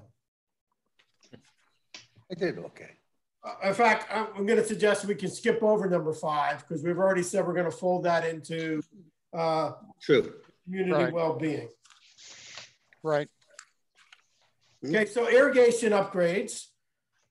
When we were asking you at the beginning of our session today, this was one of the top 2 areas of importance. Although Paul made the point that it does not necessarily impact everyone in the community equally, but certainly all common grounds will be impacted. Help me understand why this would be a major priority for us strategically, because my sense is that half the people live in the condo coach home areas, and this is not a concern to them. Well, it's not going to be a concern for a lot of people because it's like a kitchen in a clubhouse. It's somewhat hidden from the members. They don't experience it or recognize what are some of the issues. So in terms of the increasing annual maintenance costs due to more frequent repair needs, the community doesn't have that knowledge. They don't recognize that this is an issue of importance. Gary, I've been listening to Mark for the last 5 years discuss about the repairs that have had to be done to the irrigation system. And his recommendation is that we need to take an analysis of the entire irrigation system, which actually goes everywhere, including the coach homes and partially the condos. We have to take a look because of the age to determine if there is life left and if and when do we need to upgrade, replace. And I understand Paul's concern because I think he's talking about the fact that Serenity Point does not have an irrigation system supported by our lakes. And although that's true, it should be incorporated into the engineering study to determine exactly what we need, when we need to, and how much money is it going to cost to do, and over what course of time do we need to do this. This is a very important issue. Let me ask Mark a question. Would these upgrades be covered under the reserves? No. No. There's only about $11,000 a year in there in the reserves for ongoing repair and maintenance to the existing system. And a lot of that has to do, some of that has to do with the pumping stations that are there. One has to understand that 104 homes in Sanctuary Point do not have irrigation water, and about half of Deer Creek does not have irrigation water. They were all on city water. My understanding is that long time ago when John DiBiase, Kim Coomer, these are former general managers. Yep. And then Chrissy. was here Brenda, which Brenda I knew quite well because I used to come and visit here back in the 90s. I had discussed trying to figure out how to get water to Sanctuary and to Deer Creek, and South Florida Water Management District was crucial in that permitting, because they felt that drawdown on the existing aquifer would substantially create issues with the Southwest Florida Water Management System and the aquifers within the lake. So I think that they tried to get those additional gallonage usage up, but they didn't have a way of putting in another pumping station that would allow for the mass amounts of water that was going to be used by those specific areas. The existing piping in the ground is all PVC. Some of it is fine. It's the joints and the T's that are creating havoc because of the water going through them. It just erodes it over time, and we have those spring leaks. To put in all brand new piping as if you were a golf course or a brand new community through the existing public utility easements that are right along the streets and along the condominium edges. You'd have to jet and bore underneath there. It's truly a substantial, monumental, expensive program that probably would have to be phased over a 10-year period for it to be financially feasible. Thank you, Mark. That's good information. Linda. Yes, if I recall, when we interviewed Brightview and they came and looked at our community and we talked about irrigation, and didn't they say that they thought we were in pretty good shape except for some things like you just mentioned, and that those could be dealt with as they came upon it and improve? Does anyone recall that they thought they could get everything going quite nicely by fixing what they found? They are continually, we've had just in the past 2 or 3 months with Brightview on board, trying to rectify the existing situation that was left by Leo's. There's been a number of problems with the existing irrigation system. They have done a lot of repair work, but mostly that repair work is, I want to say, close to the surface. We've had only two mainline breaks that are subsurface, 2 to 3 feet down so far. All the rest have been heads, lateral lines, valves, other areas that are within the common area streetscapes. You'll notice that this year, the flowers that went in actually stayed a little more alive because of the changes to their irrigation. So they've done a good job on that, I guess. But wouldn't they be the ones to advise us? Wouldn't they be the ones to tell us what we need? They could, but if you wanted to really do an engineering study on the entire place, you'd probably go to an outside firm that had was big, that did massive things, and that were tied to South Florida for permitting standpoint. Okay. So if you look at the actual wording of the strategic goal, develop and implement a plan. Now, it's clear from our discussion that as a board strategic priority, and we can fold this into landscaping issues, but there needs to be the development of a long-term plan for dealing with the irrigation issues, because it's an ongoing issue and it could be costly to the community. So there is the need to go through this developing of the steps to create a plan for the future for irrigation systems. Well, now, because it's talking about one specific issue, we can decide to put this as part of the next area, which is landscaping issues. That, does anybody have a problem with folding that into landscaping? Let me speak a minute. I feel it should stay separate, okay? Okay. And one of the things I don't understand, if the piping we have is really not adequate, the life is going to be limited, then we should really have a higher reserve for irrigation than that 11,000, because, if we've got main lines that we know are going to have to be replaced, to me, that's not an upgrade, that's replacement. It says to me that the reserve calculation does not have enough money for irrigation in it. If in fact, probably the first item we should put in the plan. Yeah, and that's the reason it should stay separate, though, that it's something that's a big deal, a lot of money, forgetting about whether or not we expand into Sanctuary Point and all that. Just to the existing system, I think it's something we definitely need to worry about and look at.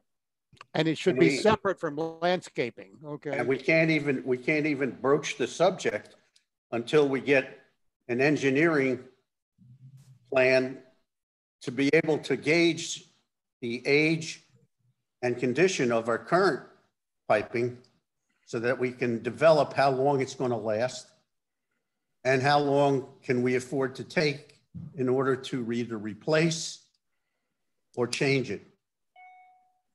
Chap.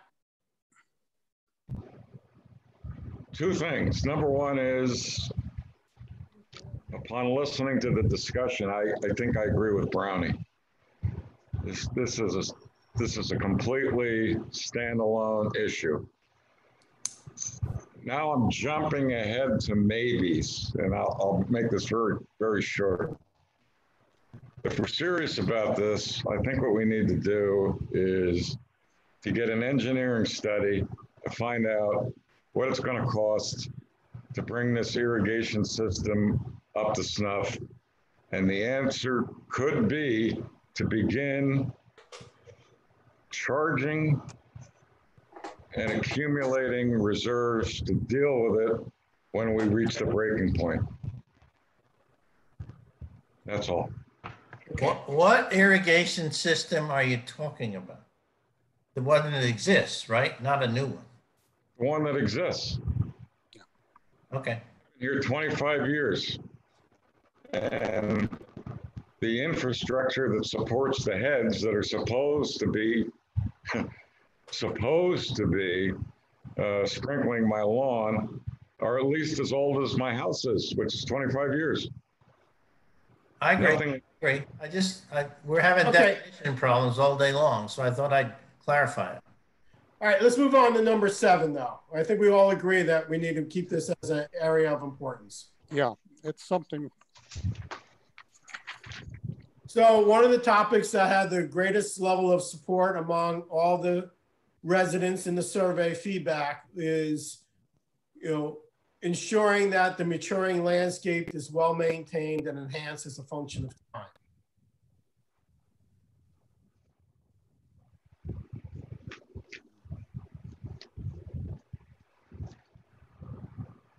Now, this could be an area where we just simply say there's a landscaping committee and we just delegate it to them to develop action plans for their suggestions to bring forward to the board for approval of how to enhance common grounds and maintain the maturing landscaping through the community. Go ahead, Lanny. I think we are likely to need to authorize some funding for them to get assistance from a landscape architect. So I don't think it's strictly, them doing their usual stuff. Right.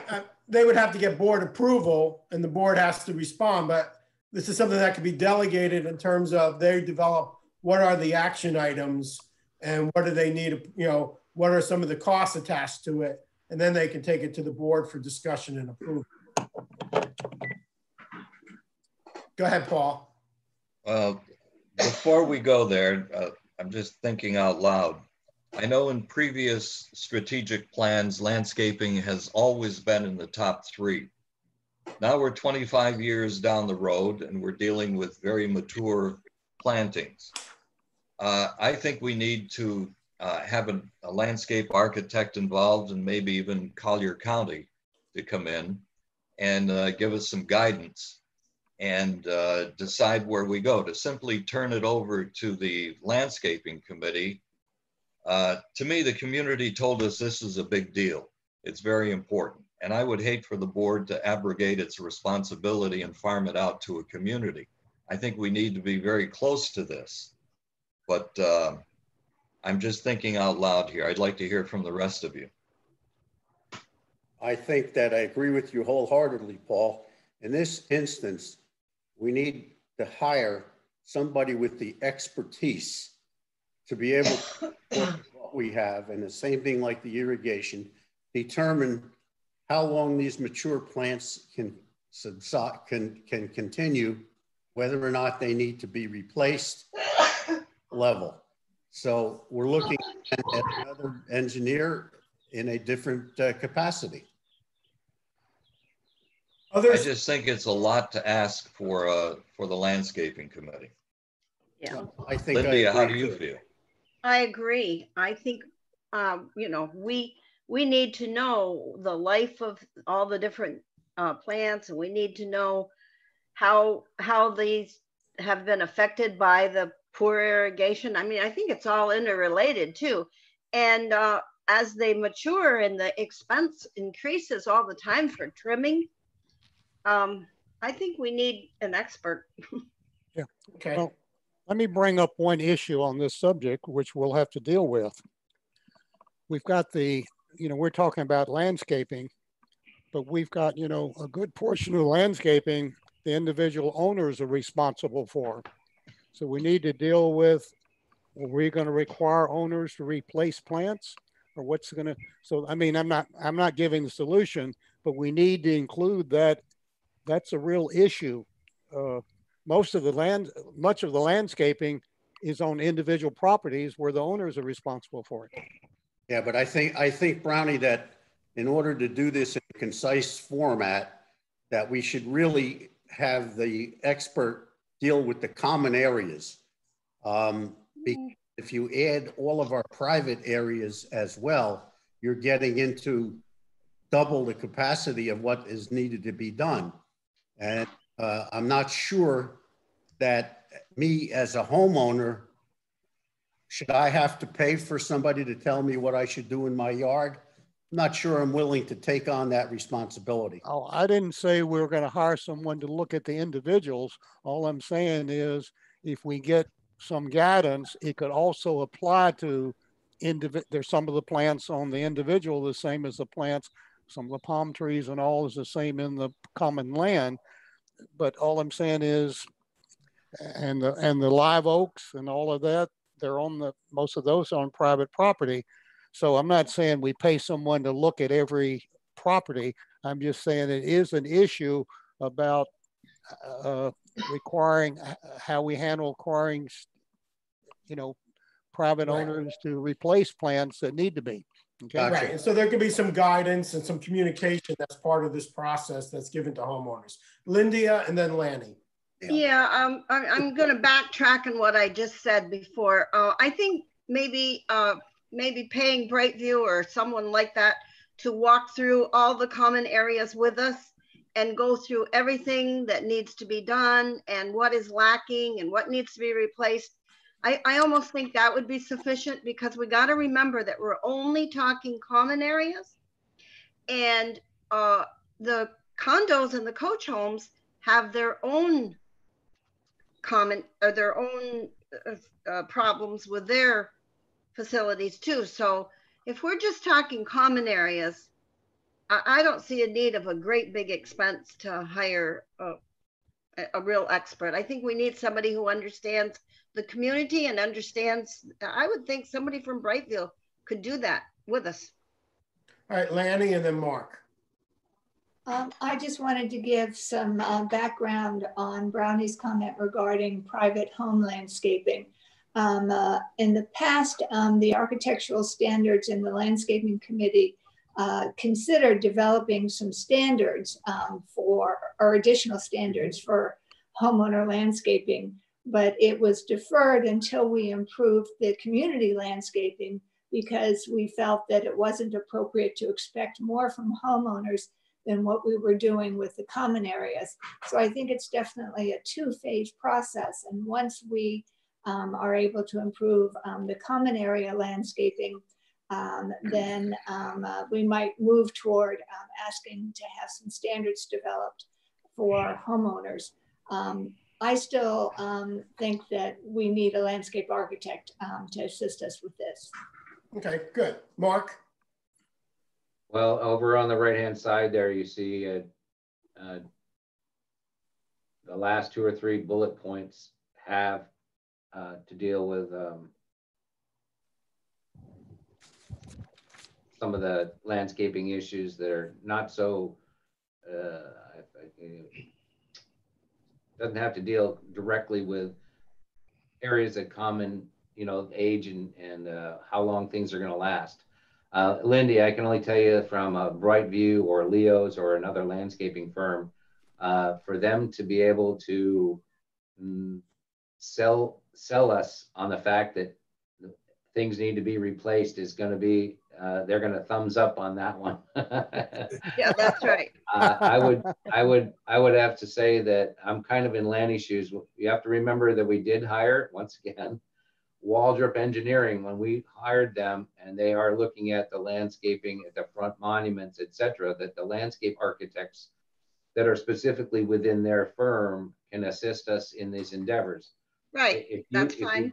you go to any landscape architect They're normally associated with an engineering firm because their landscape architects are necessary to sign off on permitting for a number of issues within any given community or home. So they are also an independent, objective viewpoint that we can specifically manage their scope of interest so that we can ask them specifics, and they're not going to sell us. They could sell us on a plan, a landscape plan, but they couldn't sell us on the, boy, you just need to get rid of all these trees and get rid of everything. And that's because that we categorized that at one time with a landscape architect that I had come through here, and he was talking somewhere in the neighborhood of $1.75 to $2.5 million to replace the common area plantings to get it to be more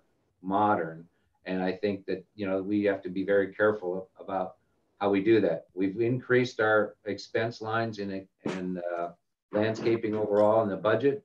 You know, $30,000 to $50,000 a year really does an enormous amount of plants and plantings, sod, redoing things. I think that there's an opportunity for us to really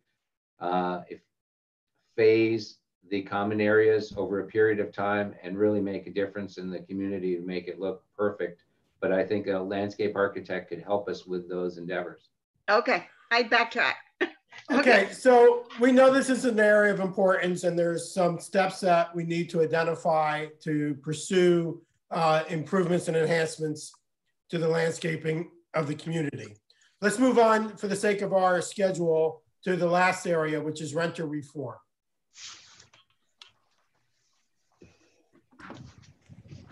So there's a number of issues here. Some revolve around the homeowners and some revolve around the renters specifically.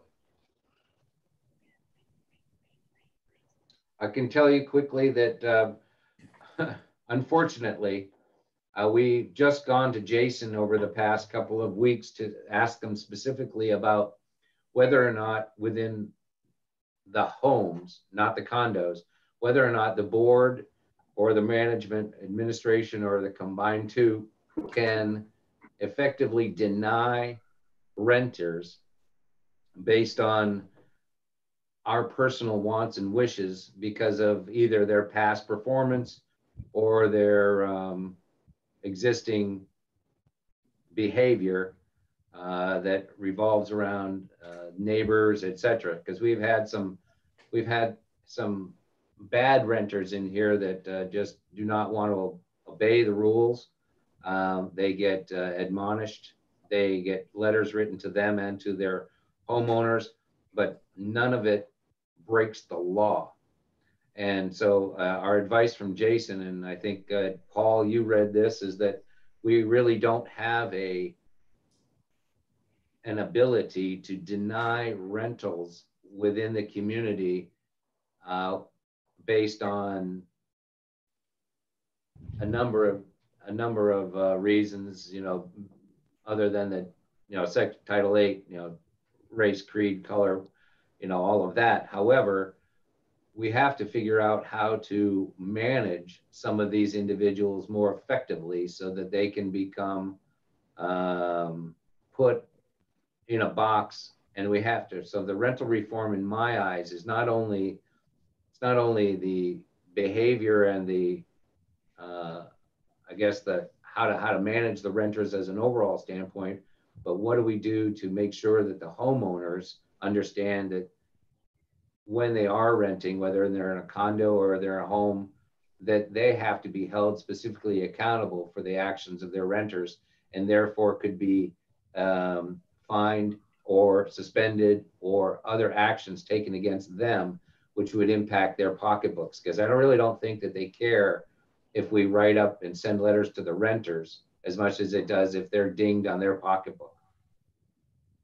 Good Well, point. the impression I got from our discussion is that we have some work to do here. And you're right, we have to crack down a little more on our enforcement of the rules that we do have.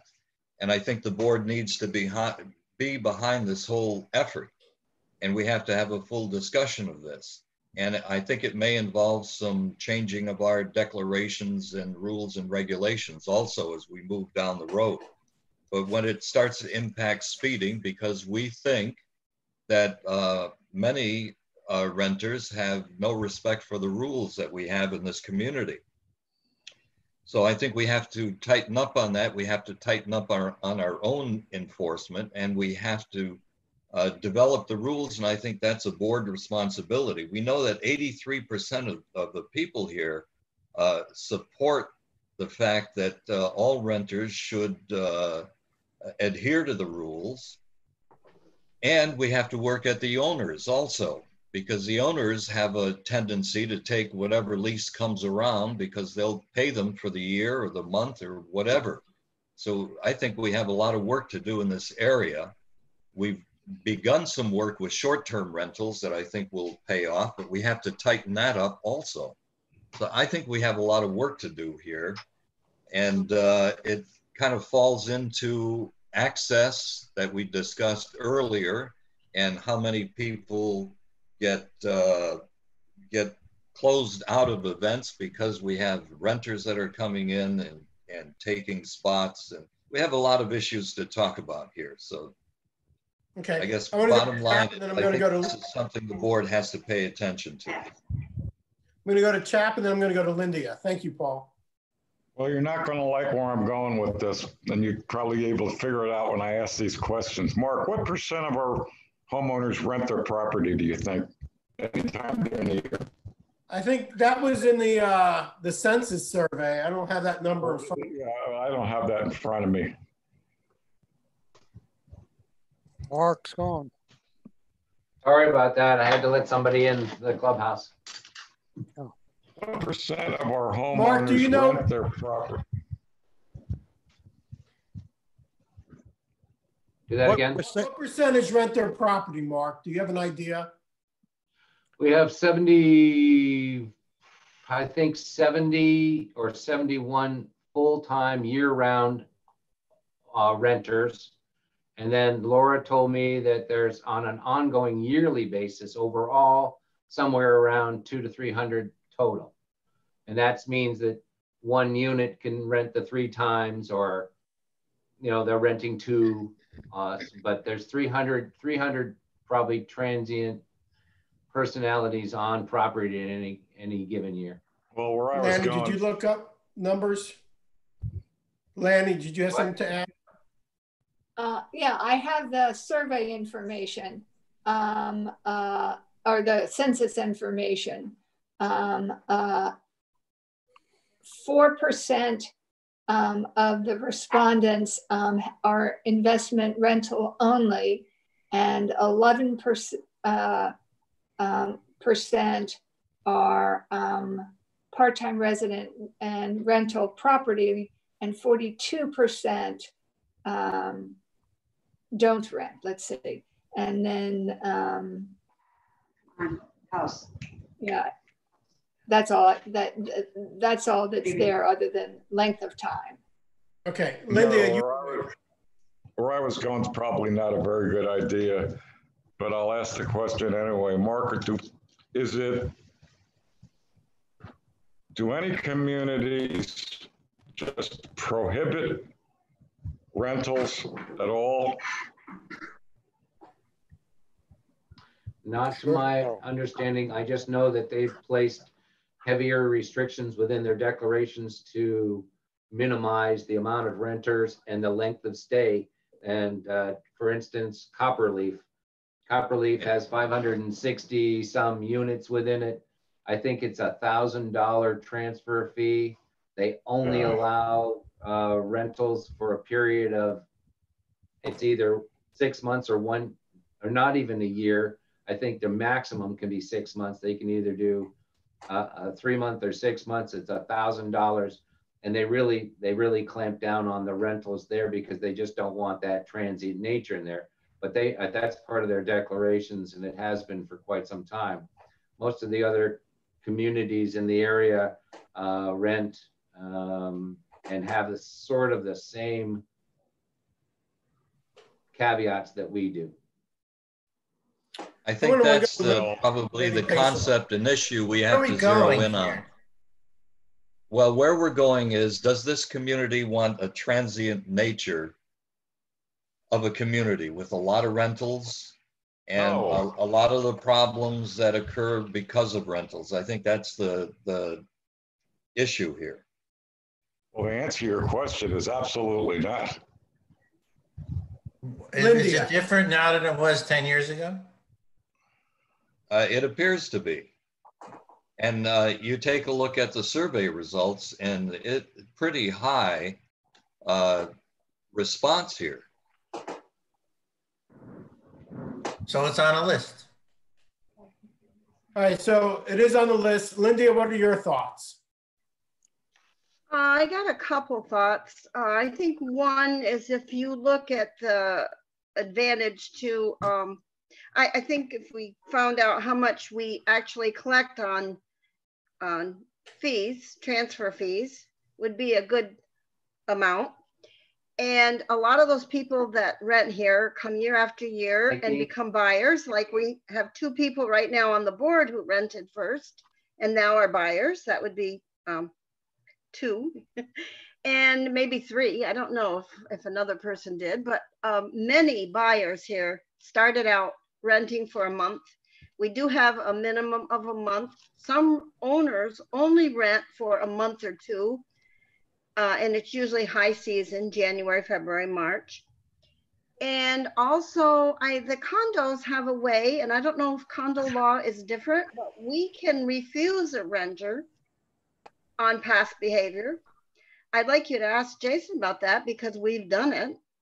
And also you can limit according to the number of bedrooms. You can, if you have someone who's causing trouble and the bedrooms do not support the number of people in that house, you do not have to accept that renter again. That's fair housing law. So. Okay, so we have a number of points that we've discussed. So we know that this is an important area and that there's a number of issues that we can itemize to be addressed with regard to rental reform. Now, we've taken our list of 8 strategic issues, we've collapsed it to 7. I think 7 is a good number. A lot of big organizations use what's called the rule of 7 when it comes to strategic planning. And so we're now at 7 key strategic issues. We've gone over the discussion points relevant to each of those issues. We fine-tuned those and identified within those discussion points what are the main topics that need to be addressed. So we've accomplished a lot by having this shared discussion this morning. Where we are now is to begin the process of filling out the template in terms of what are the different steps that need to be accomplished, when, by who, and what are the dollars that might be attached to them. So as we conclude here today, what I want to do is suggest meeting with Paul and Mark and come up with what we decide as the best plan for completing the templates, whether we do that in subsequent meetings with all of us all together, or we break it out into smaller groups to come up with a draft to present to everyone to then have something to look at to discuss, you know, if that's appropriate or not, or what should be added, what should be taken out. Any final thoughts by anybody for right now? I have one final thought. I've gotten several emails from neighbors or residents about, it seems like the timing to be rushing through a long-term strategic in view of the virus and the home. You know, why is the board in such a big hurry to get this done? And particularly since it's 3 to 5 or 5 to 10 year plan. So, and particularly with the summer coming, I would say I know that this is important and we need to do it, but I don't see it's a rush thing. In other words, we've had 2 meetings here during, you know, in the same month. So I would hope that we would slow down the process a little bit, at least until things get back to whatever the new normal is. I think, you know, the one thing I want to emphasize is that this is a fluid document. It's a living document that's always going to be updated and revised. So as things are happening in real time, that is going to necessitate some revisions and updating of the plan necessarily.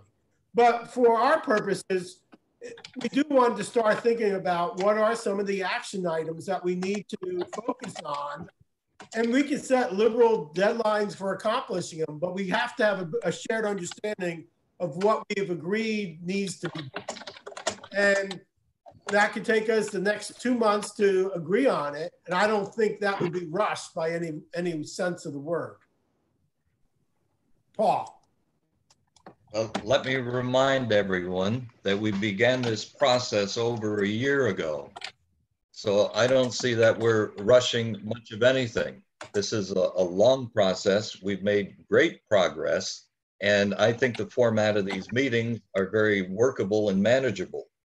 So why would we put it off? You know, we're making great strides and great progress on this, and I see no reason why to curtail the process. And to add to that, you know, the reality is before this whole coronavirus, most of us, myself included, weren't so adept at holding virtual meetings. And I think we're all have seen that, whether some of you are back up north for the summer months or right here in town, the fact is we can still hold these meetings via Zoom quite effectively. I agree.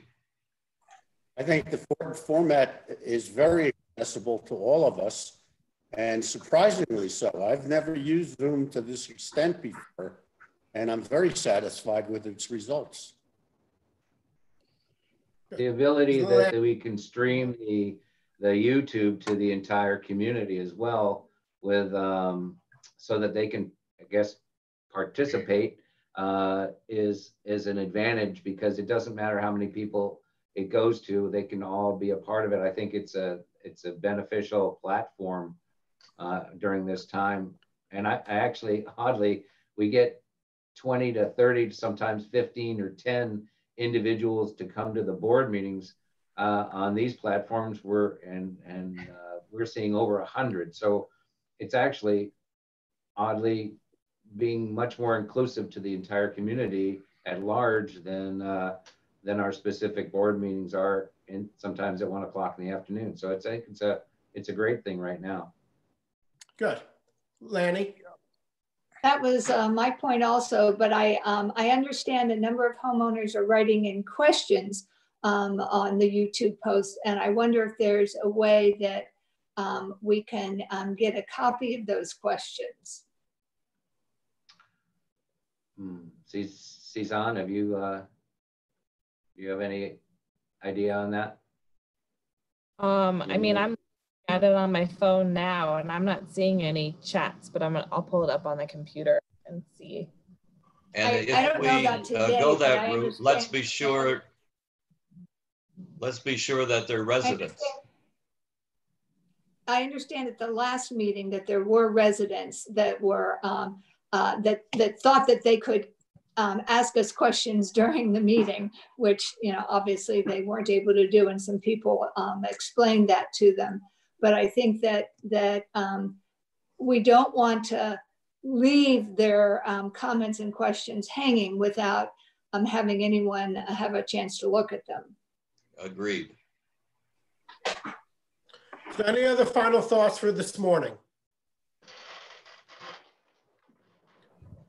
Okay, thank you all. This was a very good session. We had a lot of good discussion, and we clarified a lot of the issues that need to be focused on going forward. So we've gained a lot in terms of our process this morning. So thank you all for being available and sharing your thoughts and comments. Thank you, Jerry. You did a great job. All right. Thank you both. Have a good rest of the day, everybody.